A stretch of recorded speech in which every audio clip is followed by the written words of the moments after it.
Hi, welcome to Rare Exotic Plant Shop's Grow Room. Today we're going to propagate my Alocasia nebula.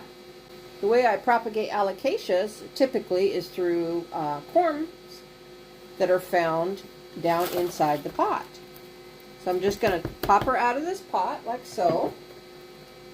And then I'm going to come around here and I'm going to start looking for some little baby corms. Hopefully. I usually will start my search kind of right up around the top base, just simply because that's typically where they like to form. Oh, where are you at, cormies?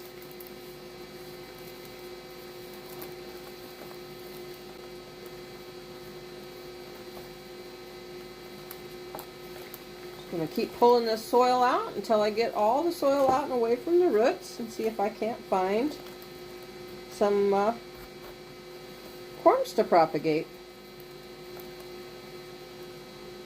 Oh, there's one. Haha.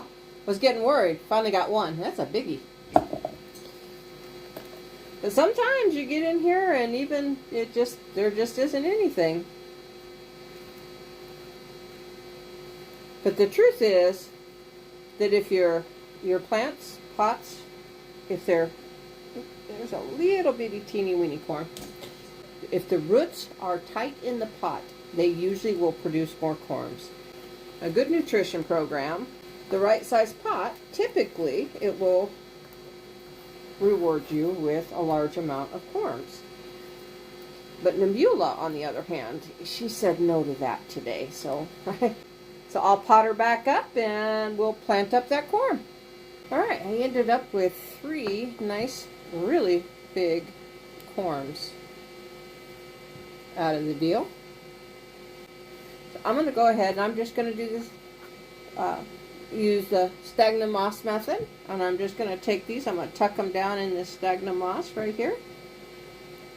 I'm going to make sure that root side down, node side up. I'm just going to take a little bit of sphagnum moss here and I'm going to pop it in over them very lightly. I just barely want them to be covered.